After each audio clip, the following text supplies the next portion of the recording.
Bismillahirrahmanirrahim. Assalamualaikum warahmatullahi wabarakatuh. Balik lagi bersama saya di channel Perisai Nusantara TV. Nah, sahabat-sahabat sekalian, kali ini saya akan menayangkan tayangan video yang menurut saya sangat menarik untuk kita simak.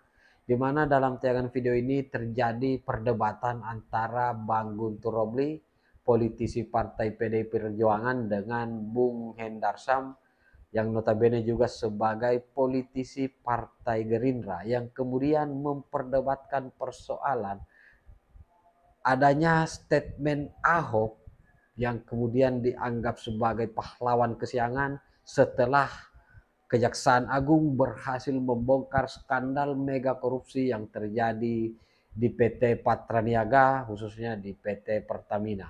Nah, tak perlu berpanjang lebar, seperti apa videonya kita simak berikut ini. Ya, saya kira ucapan Bang Hotman itu terlambat. Ketika Pak Ahok sendiri ketika diminta konfirmasi soal kasus ini, beliau mengatakan dengan senang hati, saya kalau dipanggil oleh kejaksaan memberikan keterangan yang sebaik-baiknya dan membawa semua data, semua dokumen, termasuk apa surat-surat dia yang disampaikan kepada Kementerian BUMN, kemudian juga risalah rapat dan sebagainya, apa yang menjadi catatan dia ke Kementerian BUMN dalam perbaikan tata migas khususnya yang ada di Pertamina. Karena memang kami menangkap ada framing yang jahat ketika kasus korupsi ini terbongkar, tiba-tiba di media sosial khususnya yang ada di X mengarahkan kepada Pak Ahok. Ada orkestrasi ya? Ada orkestrasi. Kita membaca akun-akun. Aduh, itu kesalahan Ahok sendiri, Bang. Seharusnya orang yang tiba-tiba dia muncul. Pertama adalah seorang direktur utama Pertamina. Itu yang pertama. Kemudian komisaris utama tentu saja bertanggung jawab. Kemudian jangan lupa bahwa di situ juga ada Menteri BUMN. Tapi kenapa tiba-tiba semua diarahkan kepada Pak Ahok? Padahal kalau kita membaca rekam jejak, ya, Pak Ahok ketika pada tahun 2020 mulai diangkat sebagai komisaris utama Pertamina sudah mulai dengan gebrakan-gebrakan yang heboh pada waktu itu sampai ada anggota DPR RI yang minta Pak Ahok dipecat sebagai komisaris utama Pertamina. Dan jangan lupa juga bahwa kasus-kasus dugaan korupsi yang kemudian dilaporkan oleh Pak Ahok berdasarkan surat dia kepada Kementerian BUMN, termasuk yang masalah gas yang ada di Pertamina, itu kan juga Pak Ahok yang memberikan laporan-laporan. Pertamina siapa bakal terseret. Jangan lupa juga perbaikan-perbaikan yang dilakukan oleh Pak Ahok selaku komisaris utama, termasuk juga adalah efisiensi, penghematan dan sebagainya. Yang kalau kita baca berita soal fasilitas mewah yang ada di Pertamina waktu itu, ada ex direktur Pertamina yang masih mendapatkan gaji 100 juta itu dibongkar oleh Pak Ahok pada waktu itu. Pokoknya kegaduhan yang luar biasa lah. Dan jangan lupa juga bahwa pada ketika Pak Ahok menjadi komisaris utama Pertamina, Pertamina mencetak laba bersih terbesar dalam sejarah Pertamina itu sendiri. Pada tahun 2022 itu sudah 3,8 miliar dolar laba bersih. Tahun 2023 itu luar biasa, sampai 4,4 miliar dolar atau 70 triliun, 14 triliun diserahkan kepada negara. Tapi kita melihat tahun 2024, Pak Ahok itu mundur pada awal tahun 2024, laba bersih 2004 Pertamina itu hanya 2,6 miliar dolar. Nah, pertanyaannya adalah ini orang yang sudah berusaha baik-baik membersihkan, mengelola Pertamina dan sebagainya, ya, kemudian melaporkan kasus-kasus pelanggaran yang kita tahu semuanya, kok tiba-tiba sekarang menjadi sasaran ketika kasus korupsi ini dibongkar? Anda merasa itu janggal? Menurut saya janggal, karena kita melihat kalau kembali kepada sebenarnya tidak janggal, hukum, cuma kan persoalannya setelah kasus korupsi PT Pertamina dibongkar oleh Kejaksaan Agung, tiba-tiba Ahok hadir dalam sebuah podcast dan kuat bahwa akan membersihkan kebersihan. Aduh, itu masalahnya. Mas, kita membaca di media ada rapat malam-malam antara Menteri BUMN dengan Kejaksaan Agung. Kita bertanya-tanya di sini. Apa kecurigaan Anda di situ? Saya bertanya-tanya. Harusnya ketika soal kita mau konsisten, ini adalah penegakan hukum, pembongkaran kasus korupsi, tidak hanya yang di Patraniaga yang diperiksa, tapi juga sampai ke level Kementerian BUMN, Menteri BUMN-nya, inspektornya itu semua dibongkar. Karena kita melihat ini kasus sangat besar. Anda bicara tadi soal Liga Korupsi Indonesia. Kalau sekarang ditambahkan Nomor maka satu Pertamina nomor 1 sudah. Kalau sudah 1.000 triliun. Nah, di sini kita melihat ini berarti adalah kejahatan komplotan. Tidak hanya orang yang kita menduga yang ada di Patra Niaga, tapi ini bisa menyasar kemana-mana. Nah, ini yang harus dibongkar. Maka dari itu seharusnya Kejaksaan Agung menahan diri. Menahan diri untuk tidak bertemu dengan pihak-pihak yang bisa diduga terlibat dalam kasus-kasus ini. Termasuk juga dengan Menteri BUMN. Itu yang kita lihat. Saya harus mengelaborasi. Anda mengatakan janggal karena Pak Ahok adalah komisaris utama. Ini anak perusahaan yang punya komisaris juga. Ya. Menurut Anda kejanggalan itu kalau Anda poin 1, 2, 3, yang mana aja?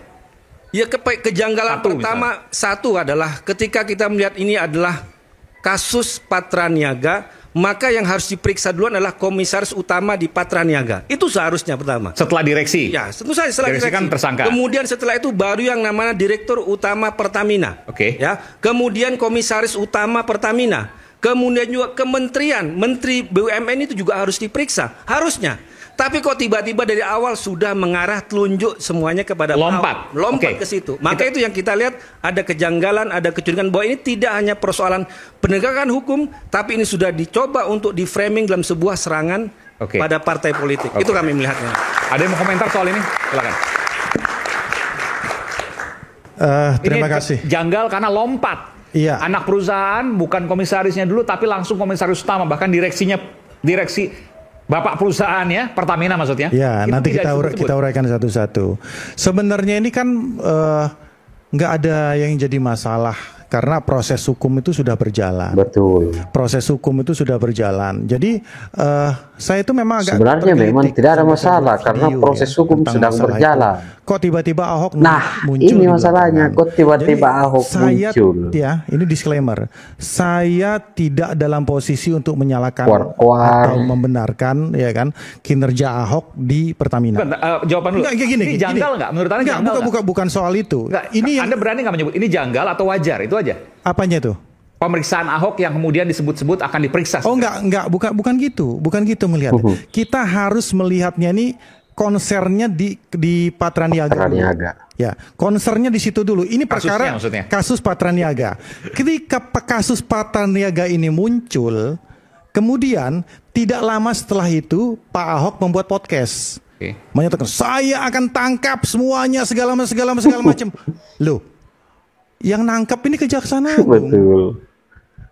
Kan jadi pertanyaan, loh, habis itu nalar orang berpikir, ditarik ke belakang. Loh, kan dia komisarisnya.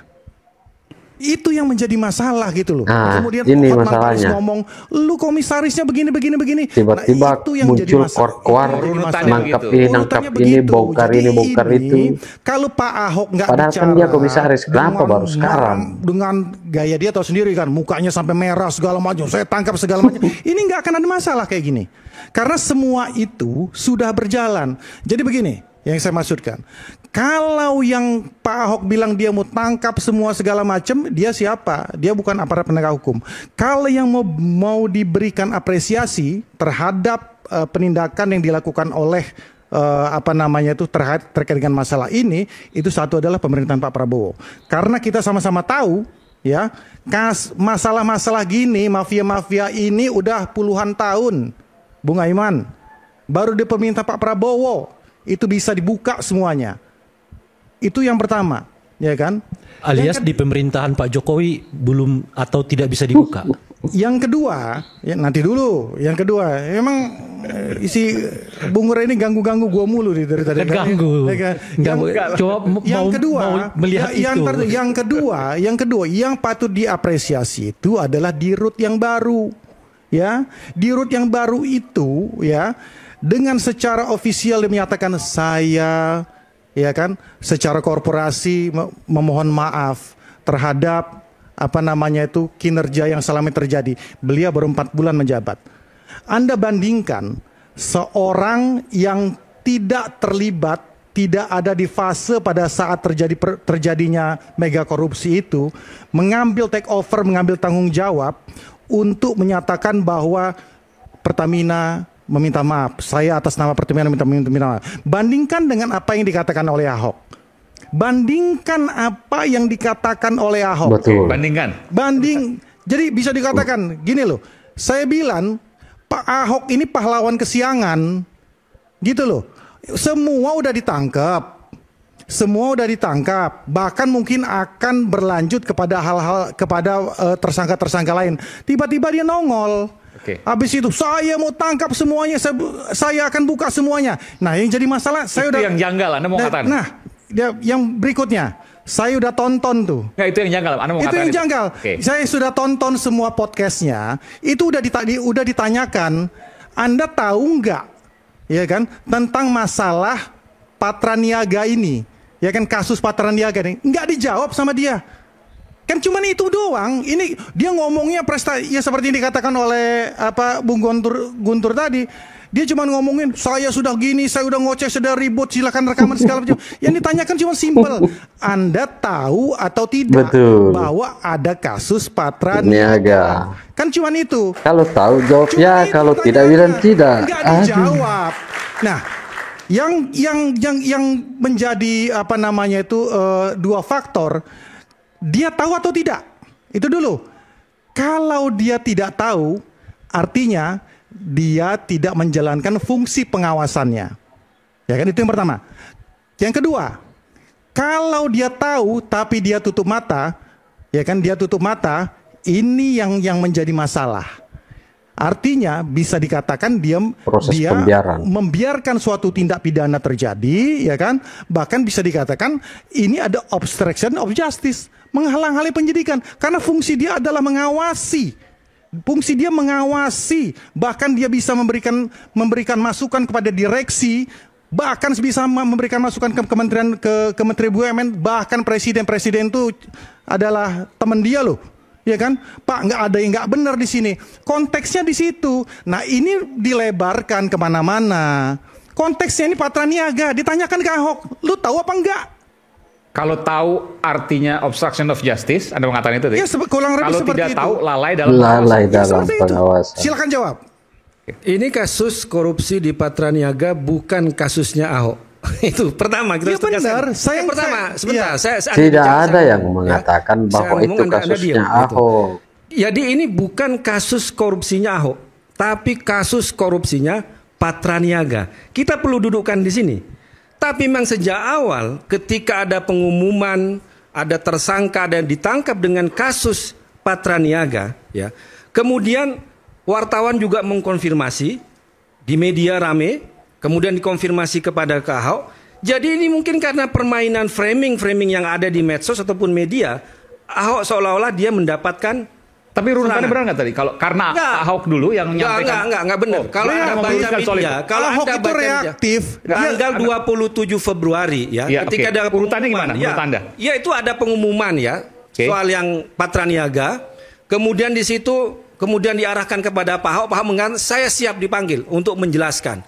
Hotman kan baru, tapi ketika Pak Ahok itu belum dimuncul yang namanya podcast yang ada di 2 podcast itu, selalu diserang memang saya lihat di media sosial. Seolah-olah dia tidak berbuat apa-apa ketika menjadi komisaris utama Pertamina. Masalahnya bukan itu, masalah kasus dan yang menyerang Ahok setelah Ahok marah-marah keluar dalam sebuah podcast. Itu yang terjadi. Dia tahu apa bisa diperiksa. Nggak usah dulu yang ke yang lain-lain. Ya, langsung tanyakan ke Ahok ya, jangan tanyakan. Iya, makanya kita tanyakan. Dudukin Ahok di sini. Karena Ahok nggak ada di sini, maka kita dengarkan yang ini. Iya. Jadi dia juga nggak tahu apa. Saya jawab, Anda kan nggak lengkap.